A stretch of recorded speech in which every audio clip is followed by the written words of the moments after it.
Hello there everybody, welcome back to another Lost Ark related video. It's Topical Tuesday. We take a look at the subreddit over the last week and we see what's been happening. That's not your cup of tea, no worries, but we're just gonna kind of hang out and that's what we do. Do this every Tuesday, God forbid, God willing. So if you're gonna stick around, make sure you like or dislike the video. Engagement is engagement, and subscribe because bigger number, better person. This week, here, I'll open up the honor begging thread just because I think that's probably pretty relevant, and then we'll pop on over to the top post and we'll just kind of see. And see what's been going on. I think I mentioned the Makoko leaf thing in the last one, but I'm still gonna rip it open just because I think it's pretty good. What do we got? Solo raids are pretty awesome. Optimization. Ooh, optimization is a conversational topic these days again. Mathematical analysis on Lost Ark Hell mode. Oh goodness, I fucking hate math, man. Oh, Lord. But here's one of the big things. Honor begging is no longer allowed. We've seen the rise of honor lobbies and chat spam around the honor system. While certainly creative, the behavior undermines the system's purpose. Here, let me open up the actual X thread. I mean, I'm not going to call it fucking X, man. I'm going to call this shit what it is. We've seen the rise of honor lobbies and chat spam around the honor system. Certainly creative, the behavior undermines the system's purpose. Recognizing teammates for positive play. Starting today, using Party Finder or Area Chat to beg or farm honor can result in warnings with repeated spam, potentially escalating to further penalization. Be sure to continue leaving us your feedback on supported channels, and thank you for helping keep Arcasia's community healthy. Realistically, I feel like this is just going to be another one of those situations where it's like...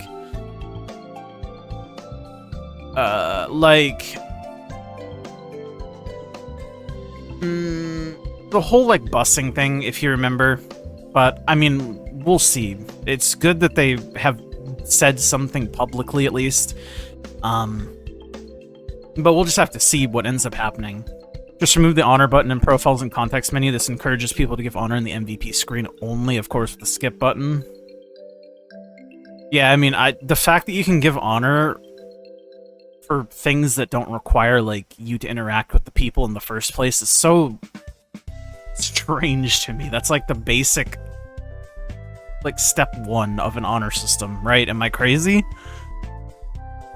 Next on EUC Party Finder, trying to reach 1,000 friends, :3, journey to Pinor Soyo, say something nice before raids start. Hallelujah. Thank God this shit is cringe AF.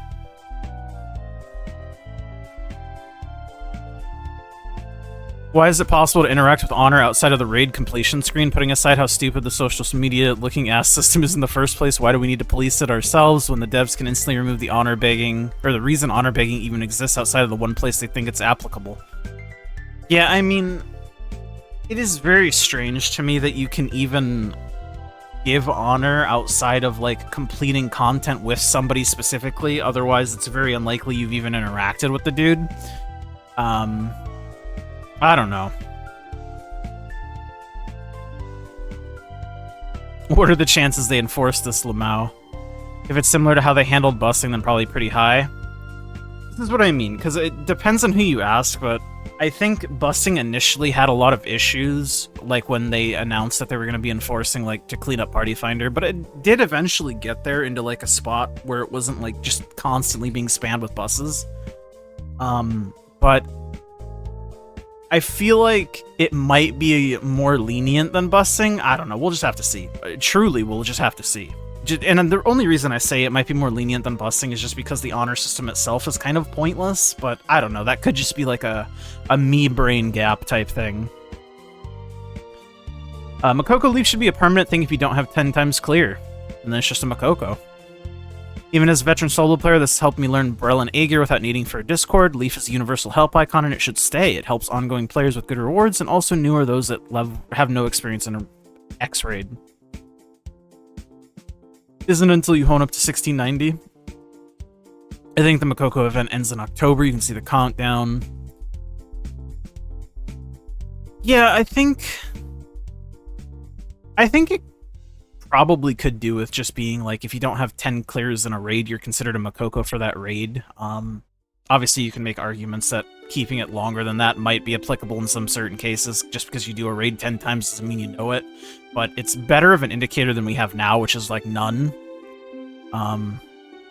And yeah, I was gonna say, didn't this system like already exist? Like you lose your leaf for the specific raid once you reach 10 clears as well.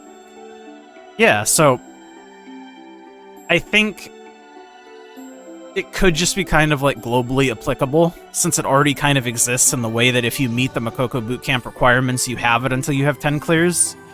So I think you could just have it all the time, right?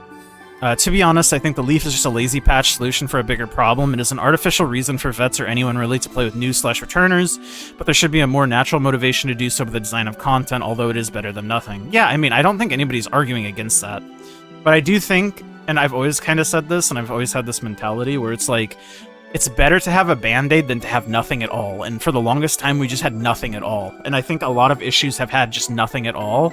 So getting a Band-Aid or like a temporary, like, boost to the positive direction is better than nothing. Does it fix the long-term problem? No, of course not. And I've always said this as well. But it's definitely better than not having it. I've been hanging around 1689 for 5 weeks so I can get into raids, but at this point I think I'm ready to hone past. Yeah, I think this is kind of weird. This is like the whole, like, weird thing that it does. I do think probably just giving the leaf, if you don't have 10 clears of a raid, is probably fine. Right? I don't know.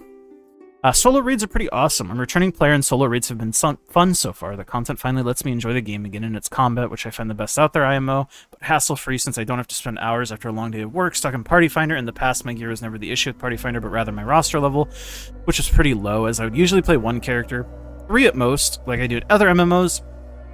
Now I don't have to worry about all that. Doing these raids solo kind of reminded me so much of playing PoE and fighting the pinnacle bosses and learning the mechs. Feels very satisfying to beat. Rewards are pretty decent too, which is nice. I think solo raids as a feature should have existed since day one, and I'm glad that they do. And I'm glad that they exist now, and that people get, you know, actual use out of them. I think it's good. I think it's good to have more options to play the game for people, right? 100%. Solo raids up through Aegir and the Valk event are what got me to come back to the game for a couple months. As someone who played through a lot of the group content up through Theamine, I have zero desire to do that again, so as long as the devs keep the solo path a viable option, I'll continue to check back into the game. I like them. Some people make fun of me for it, but who cares if we're having fun doing them?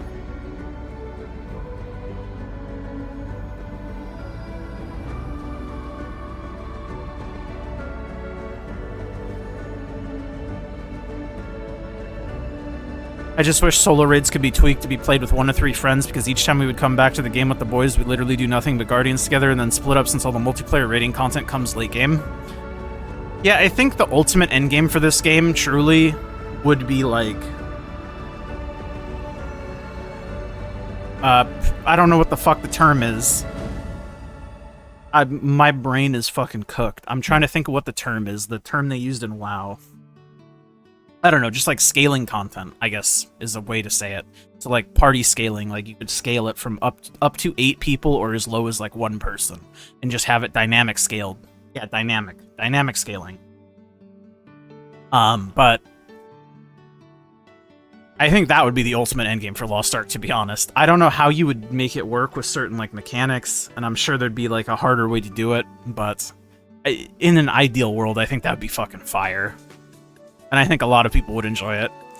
Speaking of optimization, AGS, please read and cascade to relevant teams over at SG. File size. The file size is getting out of hand. It's now crossed almost 130 gigabytes. Now no one is doubting that the game is a plethora of content, but can we start compressing some of the files and textures?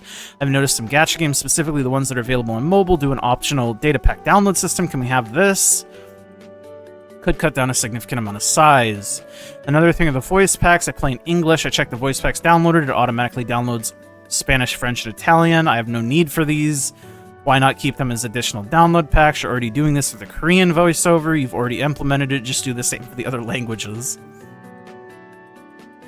Texture compression is the next part. I want to bring up probably a game that the community has played a lot, Diablo 4, but at no means is Diablo 4 perfect. But in terms of accessibility and optimization, it's quite literally the king. Want to know why? Because there's an option to download high-res textures for users that want to use it, want to know the file size is reduced over 50%. I can download Diablo 4 today without the high-res textures, and it's hardly 60 gigabytes. Mind you, it's a game that's isometric, most quests fully voiced, and cutscenes to follow through. Sound packs, voice packs, and additional content packs make optional downloads and only keep core game files, MSQ, dungeons, etc. as mandatory downloadable files. I know this is easier said than done, but I believe y'all have a trip to Korea next year, right? Around March 2026. It'll be a good time to properly lay out a plan to the folks over at SG. Optimization is important as content updates. Prioritize this, please. Thanks. I think the large file size is due to all the cutscenes from Gate 1 Mortem. Maybe removing this gate will fix everything. Jokes aside, I agree everything you said in the game needs to be improved when it comes to performance and file size. Players still experience random crashes and disconnects to this day. You know, I don't think this is a bad idea. I think there's always been a lot of bloat, and this guy kind of explains it pretty well. There's a lot of things that get downloaded that probably just don't need to be downloaded. Like Spanish, French, Italian voice packs, all the different cutscenes. It's a good shout. Lost Ark developers are pretty inept from a technical standpoint. I'm not saying this to hate on them. It's pretty factual statements, partially due to the fact that very few developers are familiar, let alone experts, with the Unreal Engine 3 anymore. Most good developers don't want to work in Korea, and it's becoming very difficult for SG and others to attract and retain talent. I mean, I don't know how true that is. I mean, I'm an American, bro. I don't know shit. Honestly, for 2025, I think the file size is fine. Storage is incredibly cheap nowadays. Not like the game is an outlier either. Most MMOs and AAA games in general are around this large in file size. I'm curious, how big is Lost Ark? I'm going to open up my Steam. I'm going to type in Lost Ark. I'm going to right-click Properties. I'm going to click Installed Files. 123.3 gigs. I mean, it's definitely on the bigger side, but it's not like egregiously big, I guess. It's definitely on the bigger side, though. Damn, 123 gigs? My god.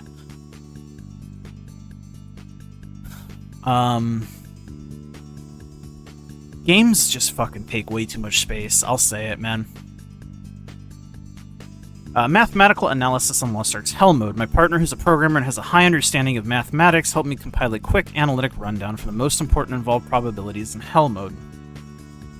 To get there, we ran million simulations for each scenario, using all the information given by me and double-checked on Maxwell's Guide to Paradise section Hell. If you're interested in programming or just want to check the source yourself, feel free to check the code in the latest section of the post, or the last section of this post, excuse me. Feel free to give feedback or let us know if we missed any important details or questions.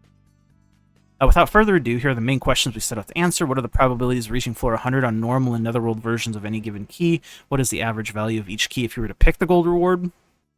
We picked gold because it's stable, indicator, uninfluenced by market prices, easier to track.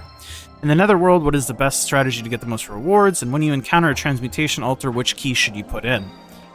I'm not going to go over all of these, but if you're interested in seeing and you haven't seen this, then obviously take a look at them. But it's interesting stuff here. And obviously very good work, if accurate. I mean, I'm not going to peer review it. I just assume it's probably right, and I assume other people have peer reviewed it. But, very cool. What is the most efficient cube ticket to Hell ticket trade? Only God might know. Only God might know.